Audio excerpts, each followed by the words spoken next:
Hello learners, how are you all? Welcome back to the channel. This is me Agrima Singh, your one and only mentor and your one and only friend. I hope तुम लोग बहुत ज़्यादा अच्छे होगे, खुश होगे, मस्त होगे और अपनी पढ़ाई लिखाई अच्छे से कर रहे होगे। अब तक जो मैंने लेक्चर दिए हैं, होप तुम लोग ने वो सारे लेक्चर देख लिए होंगे और उन लेक्चर के साथ साथ अपनी बुक भी पढ़ी होगी और साथ ही साथ में तुम लोग ने जो मैं मोहनजोदारो मूवी बताई थी वो तुम लोग देख ली होगी। ऑल वो चैप्टर बहुत पहले ही कंप्लीट हो चुका है, बट फिर भी I just want to all कि तुम लोग वो मूवी देखो ताकि तुम्हें वो वाला चैप्टर पूरे अच्छे से समझ आ जाए। मेरा वो चैप्टर अभी मेरे दिमाग में अच्छे से बसा हुआ है। और हाँ, जैसे कि हम तुम लोग से कहते हैं कि फैक्ट्स वाले वीडियो देखा करो, तो आई होप तुम लोग फैक्ट्स वाले वीडियो देखते होगे। कुछ लाइक रिलेटेड टू हिस्ट्री तुम लोग ऐसे फैक्ट्स वाले वीडियोस देख सकते हो। वैसे अभी यहाँ बैठ के हम तुम लोग को ये सब बातें बता रहे हैं, बट जब हम खुद पढ़ने बैठे तब मेरे दिमाग में कुछ घुसता नहीं है। चलो खैर कोई बात नहीं, हम लोग अभी पढ़ाई पर आ जाते हैं अपनी। आज हम तुम लोग को पढ़ाएंगे जो हमने लास्ट वीडियो में देखा था कि वैदिक एज क्या होती है, और मैंने तुम्हें चैप्टर का इंट्रो दे दिया था। चैप्टर 7 हमारी सोशल साइंस की बुक का चैप्टर नंबर 7 क्लास 6 का, क्या नाम है, इंडियाज कल्चरल हेरिटेज। उसका मैं तुम लोग को मतलब वैदिक वाला वैदिक पीरियड बता दिया था और एक शॉर्ट इंट्रो दे दिया था। आज हम पढ़ेंगे अर्ली वैदिक सोसाइटी और वैदिक स्कूल्स के बारे में। तो चलो बिना मेरी फालतू की बकर बकर के स्टार्ट करते हैं, क्योंकि मेरी बकर बकर कभी बंद नहीं होने वाली, नॉन स्टॉप बकर बकर है ये मेरी। ठीक है, चलो स्टार्ट करते हैं। देखो यहाँ पर हम लोग को क्या दिया हुआ है। सबसे पहले हम लोग आज स्टार्ट करेंगे अर्ली वैदिक सोसाइटी से, मतलब हमारी वैदिक सोसाइटी कैसी थी, इस चीज़ से हम लोग स्टार्ट करने वाले हैं। जो हमारी वैदिक सोसाइटी थी, हमारी वैदिक सोसाइटी डिवाइडेड थी जनाज और क्लान्स में। जनाज और क्लान्स ये दोनों एक ही चीज़ है, जैसे कि तुम लोग के अलग अलग नाम होते हैं, अलग अलग नामों से बुलाते हैं, वैसे यहाँ पे अलग अलग नाम है बट इनका मतलब सेम है। जनाज और क्लान्स, जनाज और क्लान्स क्या होता है, लार्ज ग्रुप ऑफ पीपल। जैसे कि आज के लोग, आज के टाइम पे हम लोग रिलीजन में डिवाइड है, हाई क्लास, लो क्लास और कास्ट, इन सब चीज़ों पे डिवाइडेड है। उस टाइम पे लोग जनाज में डिवाइडेड थे, जनाज और क्लान्स में डिवाइडेड थे लोग वैदिक पीरियड में। जो हमारा ऋग्वेदा है, ऋग्वेदा में 30 जनाज के बारे में लिखा हुआ है। ऋग्वेदा में 30 जनाज के बारे में लिखा है। उसके कुछ एग्जाम्पल्स दिए हुए, जनाज और क्लान्स कुछ भी बोल सकते हैं। उसके एग्जाम्पल है भारतास, पुरुष, कुरुस, यदूस, तुर्वशास। ये कुछ एग्जाम्पल्स हैं क्लान्स के जो हमारे वैदिक टाइम पीरियड में प्रेजेंट थे। एग्जाम्पल है उन क्लान्स के। ठीक है, क्लान्स और जनास। अब हम आगे बढ़ते हैं। Each clan was related with a particular region of north west part of the subcontinent. मतलब जो हमारा नॉर्थ वेस्ट पार्ट है, एक क्लान जैसे कि पुरुष क्लान है, तो पुरुष क्लान मान लो एक पर्टिकुलर एक पर्टिकुलर रीजन से रिलेटेड था। जो तुरुवास है, तुरुवास एक पर्टिकुलर रिलीजन के बारे में एक पर्टिकुलर रीजन से रिलेटेड है। तो जो हमारे अलग अलग क्लान्स हैं वो नॉर्थ वेस्ट के अलग अलग रीजन से रिलेटेड है। नॉर्थ वेस्ट ऑफ इंडियन सब continent, not only India, Indian सब कॉन्टिनेंट का जो नॉर्थ वेस्ट वाला पार्ट है, उस पार्ट में कोई ना कोई रीजन से कोई एक क्लान उठकर आया है। क्लान है ग्रुप ऑफ पीपल जो कि वैदिक टाइम पे एग्जिस्ट करते थे। ठीक है, अब हम देखते हैं कि जो हमारे क्लान्स के बारे में हमने बात कर ली, बट जो हमारे क्लान्स हैं, इन क्लान्स या फिर जनास को, इनको गवर्न कैसे करते थे, गवर्न कौन करता था, तो इनके गवर्नेंस के बारे में हम लोग को ज़्यादा नहीं पता है, ज़्यादा नॉलेज नहीं है, क्योंकि जैसा कि मैं बोला जो वेद थे हमारे वो बहुत सालों से ओरली पास ऑन हो रहे थे। बहुत टाइम के बाद जाकर उनको लिखा गया, 100 से लेकर 200 जनरेशन तक वो ओरली पास ऑन हुए थे और उसके बाद जाकर उनको लिखा गया। तो वैसे हमारे पास ज़्यादा कोई इन्फॉर्मेशन नहीं है कि how they were govern, but कुछ क्लूज हैं हमारे पास, कुछ शब्द ऐसे हैं, कुछ कीवर्ड्स टाइप के लिखे हुए हमें मिले हैं। पहला है राजा, दूसरा है सभा और समिति। राजा का मतलब तो सबको पता है, राजा का मतलब होता है किंग। सभा और समिति मतलब होता है assembly group of decision maker, जो तुम यहाँ पे देख सकते हो ये, और तुम लोग ऑब्वियस से समझ आ रहे होगे, राजा है, ये सभा और समिति है। इतनी बस हमें नॉलेज दी हुई है कि उस टाइम पे कैसे गवर्नेंस होती थी। मतलब इस समय इतना तो पता चल रहा है कि डिस्कशन तो उस टाइम पे भी होता था, जो हमारा वैदिक टाइम पीरियड है उस टाइम पे भी डिस्कस करके राजा जो है निर्णय लेते थे, सभा बैठाई जाती थी। अकबर बीरबल के टाइम पे तुम देखोगे, खैर वो अलग बात है, वेदास उससे पहले का टाइम है, बट तुमने टीवी वगैरह में देखा होगा कि एक सभा बैठाई जाती थी, अलग अलग मंत्री होते थे, तो राजा मंत्रियों से पूछते थे बताइए, उन मंत्री में एक महामंत्री होता था। तो इस समय इतना पता चल जाता है कि उस टाइम पे डिस्कस करके ही कोई भी आउटपुट, कोई भी किसी मेन कॉज पे वो लोग डिस्कस करके आते थे, ऐसे नहीं आते थे। ठीक है। अब आगे बढ़ते हैं। अब हम देखते हैं कुछ प्रोफेशंस जो उस टाइम पे एग्जिस्ट करते थे, कुछ प्रोफेशन जो वैदिक टाइम पे एग्जिस्ट करते थे। क्राफ्ट प्रोफेशन, जैसे मतलब कुछ सामान बनाने का प्रोफेशन। सबसे पहले वीवर, वीवर वो लोग जो कपड़े बनाते हैं। पॉटर, पॉटर वो लोग जो क्राफ्ट करते हैं, मतलब बर्तन वगैरह बनाते हैं मिट्टी के। कारपेंटर तो सबको पता है, जो लकड़ी से कारीगरी करते हैं। और बिल्डर घर बनाते हैं, कंस्ट्रक्शन बेसिकली कंस्ट्रक्टर। हीलर, अब तुम लोग ये हीलर टर्म अभी हम लोग बाद में बात करेंगे। बार्बर, बार्बर वो लोग होते हैं, ऐसा यहाँ पे सर्विस प्रोवाइड करने वाले आ गए। ये क्राफ्ट्स वाले या फिर कुछ काम करने वाले थे, ये सर्विस प्रोवाइड करने वाले हैं। बार्बर, बार्बर सबको पता है बाल काटने वाले होते हैं। प्रीस्ट, प्रीस्ट मतलब पुजारी। और डांसर, ये हो गया। फिर हमारे मेन स्टे, मेन क्या प्रोफेशन था? मेन प्रोफेशन था एग्रीकल्चर। एग्रीकल्चर मेन प्रोफेशन था, मतलब ज्यादातर लोग खेती करते थे। इंडस वैली सिविलाइजेशन में भी ज्यादातर लोग खेती करते थे, यहाँ पर भी ज्यादातर लोग खेती करते थे। अभी भी इंडिया में most of the population primary sector में ही अपना से गुजारा करे, प्राइमरी सेक्टर में ही एम्प्लॉयड है। तो मतलब एग्रीकल्चर आज भी इंडिया का जो है मेन क्या है, मेन प्रोफेशन है। ठीक है। अब हाँ, अब हम मैंने बोला था हीलर को छोड़ देते हैं। हीलर, हीलर सुन के तुम्हारे दिमाग में आ रहा होगा हीलिंग वाला कुछ, लाइक जो ट्रॉमा होते हैं उनको हील करते हैं, थेरापिस्ट। तो हाँ भाई, उस टाइम पे भी ऐसे लोग ही होते थे। हीलर लोग क्या करते थे? हीलर लोग हील करते थे बेसिकली रिलीजन के थ्रू, पूजा के थ्रू। और लोग कहते हैं अगर तुम्हें कुछ अच्छा नहीं लगा तो तुम भगवान की पूजा करो, स्पिरिचुअल पर्सन बनो। हम भी बहुत ज्यादा स्पिरिचुअल पर्सन बने अपने 9th क्लास से। उससे पहले I was like questioning the existence of God, and now I am like कि भाई जो मेरे साथ हो रहा है भगवान कर रहे हैं। हम बैठ के जो वीडियो बना रहे हैं ये भी सब भगवान की मर्जी से हो रहा है। From this to this it's a huge gap, and this thing only healed me. और तो हीलर उस टाइम पे भी होते थे। उस टाइम पे ऐसे वाले हीलर नहीं होते थे कि थेरेपी ले रहे हैं ये वो। उस टाइम पे वो वाले हीलर होते थे कि वो योगा कराते थे लोगों को, नेचर की वॉइस नेचर में बैठा देते थे। तो लोगों की जो भी परेशानी होती थी वो परेशानी लेकर लोग उनके पास चले जाते थे, उनको हील कर देते, इस टाइप के हीलर। और आयुर्वेदिक भी होते थे, मान लो चोट वगैरह लग गई तो डॉक्टर उनको भी हीलर कहते हैं। ठीक है, तो ये समझ आ गया। अब हम आगे बढ़ते हैं। कॉम्प्लेक्स रिचुअल एंड यज्ञास, यज्ञ जो हमारा ये वर्ड है यज्ञा, यज्ञा को हम लोग बोलते हैं यज्ञ। यज्ञ जो हम लोग बेसिकली क्या कहते हैं, जो हम लोग अभी जैसे नवरात्र चल रहे हैं तो नवरात्र के लास्ट दिन पे हवन करेंगे तो वो जो आग लगाई जाएगी उसको यज्ञ कहते हैं। यज्ञ बहुत बड़ा होता है, जो हम लोग छोटा सा करते हैं वो हवन होता है। तो यज्ञ बहुत बड़ा सा यज्ञ होता है।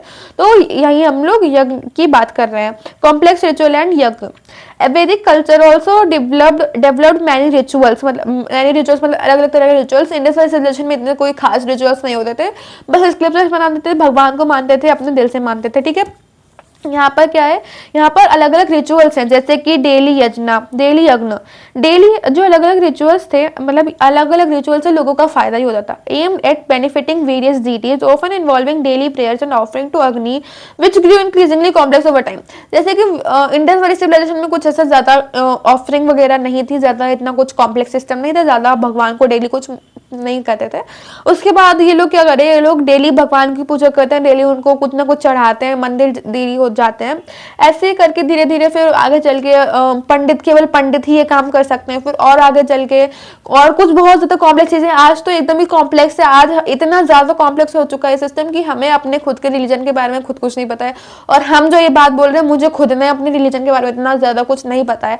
I am literally being very true here कि मुझे इतना ज्यादा कुछ नहीं पता अपने रिलीजन के बारे में। ऊपर ऊपर से जो चीजें वो पता होनी चाहिए इंसान को, वो चीजें मुझे पता है। Like deep down I don't know कि रामायण में बेसिकली क्या क्या होता है। जो कांड है, कांड भी मैंने रटे थे क्योंकि वो मेरे वाइवा में पूछे जाने वाले थे, इसलिए मैंने कांड रटे थे। रामायण महाभारत मैंने पढ़ ली थी, रामायण महाभारत मैंने पढ़ी थी क्योंकि वो वाइवा में आने वाली थी। मैंने बहुत अच्छे से पढ़ी थी, मुझे अभी भी याद है, रामायण और महाभारत कंप्लीट पूरी याद है। और मुझे अपने रिलीजन के बारे में इतना ज्यादा कुछ पता नहीं है। तो बेसिकली मेरा पॉइंट है यहाँ पर कि धीरे धीरे धीरे धीरे जैसे जैसे जनरेशन आगे बढ़ती है, जैसे जैसे नए लोग आते गए इंडिया में, वैसे वैसे जो हमारे भगवान से हम लोग दूर होते गए, मतलब भगवान से पास होने की जगह हम लोग दूर होते गए। और जो रिचुअल्स होते हैं, रिचुअल्स और ज्यादा कॉम्प्लेक्स होते गए। और रिचुअल से किसका फायदा होता है? रिचुअल से केवल पंडितों का फायदा होता है और अपर क्लास लोगों का फायदा होता है, और किसी का फायदा नहीं होता है रिलीजन से। भगवान कभी ये नहीं कहते कि बेटा तुम मेरे लिए व्रत रखो, ये नहीं कहते कि तुम मेरे लिए 100 करोड़ रुपए दान कर दो। अगर तुम 100 करोड़ रुपए उनको दान कर रहे हो और मान लो तुम 10 रुपए उनको दे रहे हो, पर 100 करोड़ रुपए दान करने के बाद तुम कुछ ना कुछ ऐसे काम कर रहे हो जिससे किसी और की जिंदगी मुश्किल हो रही है, तुम कुछ ऐसे पाप कर रहे हो, भगवान क्या तुम्हें एक्सेप्ट करेंगे? भगवान पैसों के भूखे थोड़ी है। भगवान ने पूरी धरती को बनाया, मतलब उन्होंने पैसों को भी बनाया होगा। उनके पास तो खुद से हम लक्ष्मी माता है, धन की देवी है, उनको क्या जरूरत है पैसों की, राइट? तो यही होता है कि धीरे धीरे धीरे धीरे चीजें बहुत ज्यादा कॉम्प्लेक्स होते जाते हैं और हम अपने भगवान से दूर होते जा रहे हैं। That's the main point of telling this whole story. तो आई होप तुम लोग समझ गए होगे मेरी बात को। अगर तुम लोग नहीं समझो, हम तुमसे फिर से समझा रहे हैं कि जो हमारे मतलब पहले वैदिक काल में रिचुअल्स डेवलप हुए, जो उससे पहले था इंडस वैली सिविलाइजेशन, उसमें कोई रिचुअल्स नहीं थे, उसमें भगवान से लोग डायरेक्टली पूजा करते थे। यहाँ पे रिचुअल्स डेवलप हुए हैं। रिचुअल्स में लोग क्या करते हैं, रिचुअल्स में अलग अलग भगवान की पूजा करते हैं, रोज पूजा करते हैं, कुछ ना कुछ ऑफरिंग देते हैं, जैसे कि प्रसाद, फल वगैरह, पैसे होते हैं तो पैसे दे देते हैं या फिर कुछ भी ऑफरिंग कर देते थे। और वो लोग अग्नि की पूजा करते थे। अग्नि यानी कि मैंने जैसे बोला हवन जलाकर, मतलब हवन यानी कि आग जलाकर पूजा करते थे, अग्नि की पूजा करते थे। और ये सब जो रिचुअल्स हैं धीरे धीरे बहुत ज्यादा कॉम्प्लेक्स होते गए बाय द टाइम, मतलब इजी नहीं हो, कॉम्प्लेक्स होते गए। और जैसे जैसे रिचुअल्स कॉम्प्लेक्स होते गए वैसे वैसे हम लोग भगवान से दूर होते गए। Basically that's the main point of saying all this Holi, all this khichdi, all this story. ठीक है, अब हम आगे बढ़ते हैं। अब हम देखते हैं उपनिषद टेक्स्ट। उपनिषद टेक्स्ट क्या होते हैं? Upanishad text are the group of text which were build upon the Vedic concept. Vedic concept के ऊपर जो ग्रुप ऑफ टेक्स्ट बनाए गए हैं उनको हम लोग उपनिषद टेक्स्ट कहते हैं, उपनिषद कहते हैं। उपनिषद जो है, उपनिषद कुछ नए कॉन्सेप्ट इंट्रोड्यूस करा। उपनिषद वैदिक के अलावा, वेदा जो है हमारे, जो हमारे वेद हैं, उन वेदों के अलावा उपनिषद ने कुछ नई चीजें इंट्रोड्यूस करी, जैसे कि रीबर्थ, जैसे कि कर्मा। ये सब हम लोग को ऑलरेडी पता है। हमारी फीड में बहुत सारी ऐसी रील आती है कि Karma is real guys, Karma is real, अच्छे से पढ़ोगे तो अच्छे मार्क्स आएंगे, दिस इज कर्मा। तो कर्मा भाई सबको पता है, रीबर्थ भी सबको पता है, यानी कि पुनर्जन्म, मरण, आत्मा, और ये सब चीजें भी सबको ही पता है। अब हम आगे बढ़ते हैं। अब हम देखते हैं कि वेदांता क्या होते हैं। Vedanta and undefined divine essence. Vedanta, अब हम देखते हैं बेसिकली वेदांता क्या होता है। Vedanta is one of school of thought. मैंने स्कूल ऑफ थॉट के बारे में क्या बताया था? स्कूल ऑफ थॉट एक ऐसी जगह है जहाँ पे बहुत सारे ऐसे लोग साथ में मिलकर आते हैं और जिनके जो एक कॉमन आइडिया शेयर करते हैं, वो सारे लोग साथ में मिलकर आते हैं और अपने उस आइडिया को और ज्यादा स्प्रेड करते हैं और लोगों को बताते हैं। तो बहुत सारे अलग अलग स्कूल ऑफ थॉट जनरेट हुए थे। मैं तुम लोग को बताया था बहुत सारे अलग अलग स्कूल ऑफ थॉट थे, उनमें से एक स्कूल था वेदांता। वेदांता कहता है कि everything is one divine essence called ब्राह्मण और तत्। अभी एवरीथिंग क्या है? एवरीथिंग में सब आ जाते हैं, ह्यूमन लाइफ, नेचर, यूनिवर्स, ये सारी चीजें जो है, ये सारी चीजें केवल एक डिवाइन एसेंस है। ये सारी चीजें अलग अलग नहीं है, सारी चीजें एक डिवाइन एसेंस है, और वो डिवाइन एसेंस को हम लोग कहते हैं ब्राह्मण और तत्। अब यहाँ पर एक चीज नोट करने वाली बात है, जो ब्राह्मण है और जो ब्रह्मा है वो अलग अलग है। एक ब्रह्मा होते हैं जो भगवान ब्रह्मा होते हैं, और ब्राह्मण मतलब एक कास्ट, आजकल के टाइम पे एक कास्ट है ब्राह्मण, बट ब्राह्मण उस टाइम पे डिवाइन एसेंस को कहते थे ब्राह्मण। आज के टाइम पे लोगों ने इसको कास्ट बना दिया। I don't know about all these things, but हाँ, ब्राह्मण और ब्रह्मा दो अलग अलग चीजें। Brahma is the generator off the God and ब्राह्मण इज द डिवाइन एसेंस। ठीक है, तो यहाँ पे बेसिकली वेदांता ने हम लोग को क्या बताया? वेदांता ने हम लोग को बताया कि everything is one divine essence called ब्राह्मण और तत्। Everything is one divine essence called ब्राह्मण और तत्। Everything, human life, nature and the universe, सब कुछ केवल एक डिवाइन एसेंस है। और उस डिवाइन एसेंस का नाम क्या है? उस डिवाइन एसेंस का नाम है ब्राह्मण, या फिर उस डिवाइन एसेंस को हम लोग तत् भी कह सकते हैं। अब यहाँ पर हमारे पास दो महाकाव्य हैं जो हमारे ऊपर वाली बात को प्रूव करते हैं कि everything is one divine essence called ब्राह्मण और तत्। और वो दो महाकाव्य क्या है? अहम ब्रह्मास्मि और तत् त्वम असि। अहम ब्रह्मास्मि तुम लोगों ने बहुत बार सुना होगा। अहम ब्रह्मास्मि मतलब आई एम ब्राह्मण, मतलब मैं ब्राह्मण हूँ मतलब मैं ही डिवाइन एसेंस हूँ ये। और तत्त्वमसि मतलब तुम वो हो, मतलब तुम भी वो डिवाइन एसेंस हो। तो ये हम लोग दोनों के दोनों डिवाइन एसेंस की बात कर रहे हैं। तो ये हमें मिल गया प्रूफ, जो हमने ऊपर वेदांता के बारे में पढ़ा था, हमें इस चीज का प्रूफ मिल गया इन दो महाकाव्यों से। Everything is one divine essence called ब्राह्मण और तत्। यहाँ पे हमें प्रूव हो जाता है कि अहम ब्रह्मास्मि और तत्त्वमसि से ये चीज प्रूव हो जाती है। अब आगे बढ़ते हैं।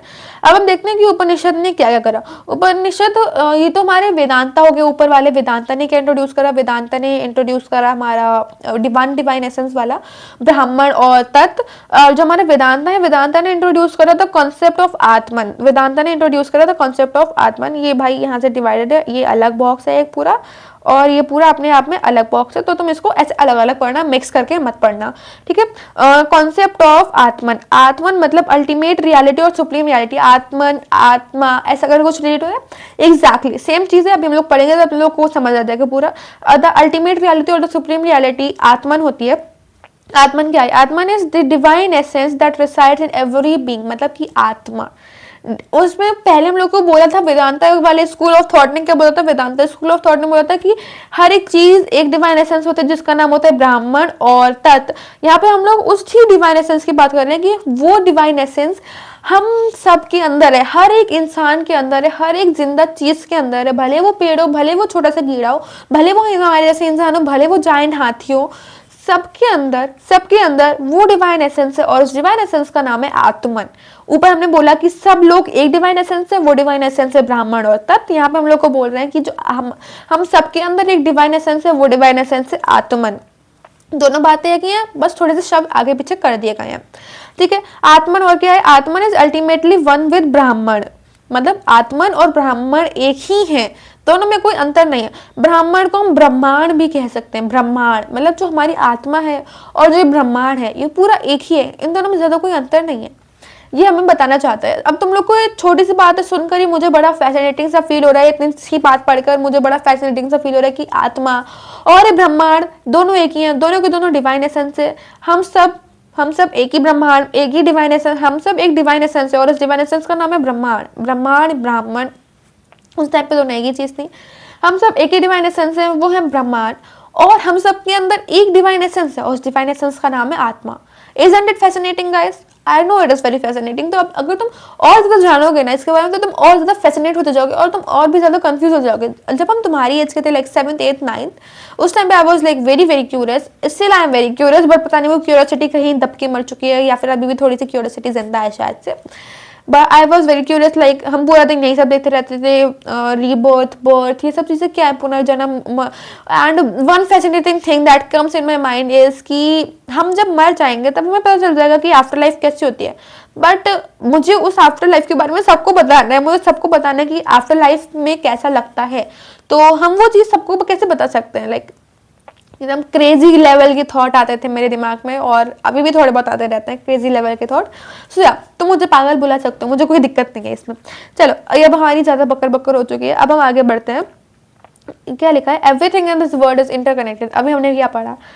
हम सब एक ही डिवाइन एसेंस है, उस डिवाइन एसेंस का नाम है ब्रह्मांड। हम सब के अंदर एक डिवाइन एसेंस है, उस डिवाइन एसेंस का नाम है आत्मा। आत्मा और ब्रह्मांड दोनों के दोनों सेम चीज है।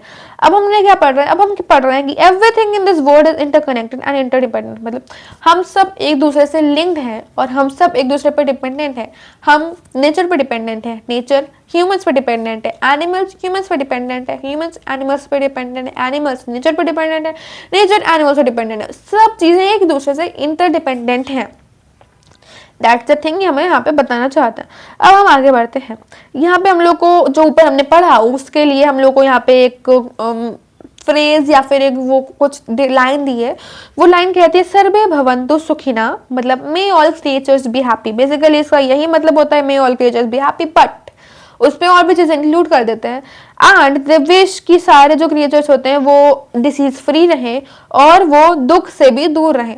ये हमारी लाइन है जो कि ऊपर वाली सारी चीजों को प्रूफ कर देती है। द डिवाइन विश सर्वे भवन्तु सुखिना, मतलब सभी लोग खुश रहें, सभी लोग डिसीज फ्री रहें, सभी लोग दुख से दूर रहें, ये चीज है। अब हम आगे बढ़ते हैं। अनदर स्कूल ऑफ थॉट पे आते हैं। पहला स्कूल ऑफ थॉट हमने देखा वेदांता, दूसरा स्कूल ऑफ थॉट हम लोग देख रहे हैं yoga. Many schools of thought grew out of the Vedas. One of them was yoga.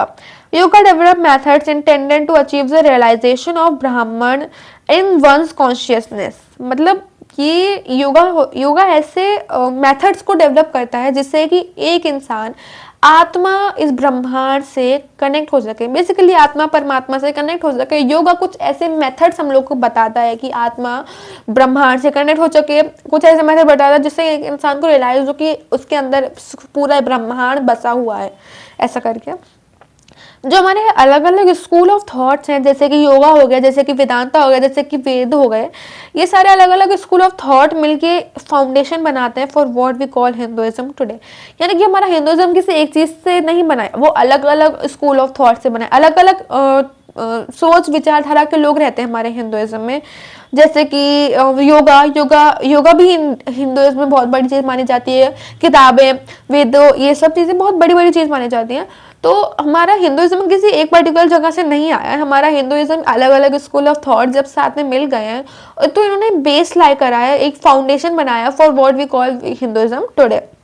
ठीक है, अब हमारे पास कुछ इंपॉर्टेंट स्टोरीज दी हुई हैं जो कि एक बॉक्स में दी हुई है। तुम लोग उन स्टोरीज को अपने आप से पढ़ना, और अगर तुम लोगों को स्टोरीज नहीं समझ आ रहे, don't worry don't worry don't worry, I have something for you.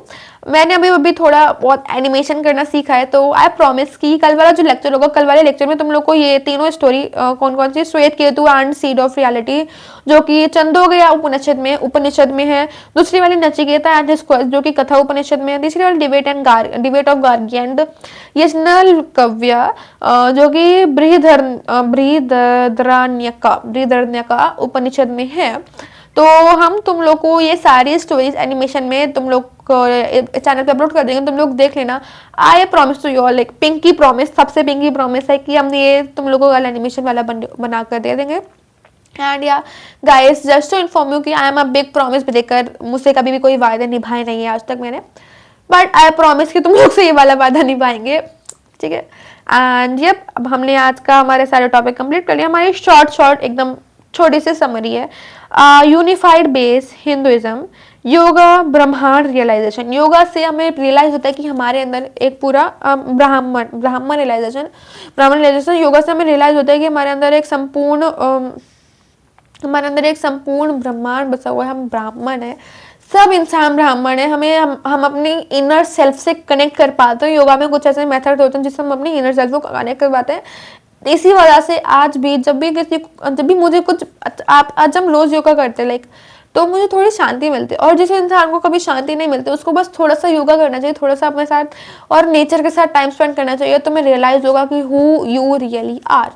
And ये और आज हमारी थोड़ी बहुत उपनिषद की स्टोरीज बताई गई हैं। And that was it for today's video. I promise कि कल तुम लोग को सारी स्टोरीज मिल जाएंगी, since I am a promise breaker, but since I am changing my self in class 11th, I promise कि तुम लोग को वो पक्का वो वाली स्टोरीज मिल जाएगी। अगर एनिमेशन नहीं कर पाया, एनिमेशन बहुत ज़्यादा टाइम लग गया, तो हम खुद आकर तुम लोग को वो उनको एक्सप्लेन कर देंगे। और उनके अलावा भी तुम्हारे जो आगे के टॉपिक्स होंगे, आगे के टॉपिक्स तुम लोग को पढ़ा देंगे। एंड या बस यहाँ पे खत्म होता है हमारा आज का video. Thank you so much for watching. Tata bye bye, love you all, bye bye guys, bye bye.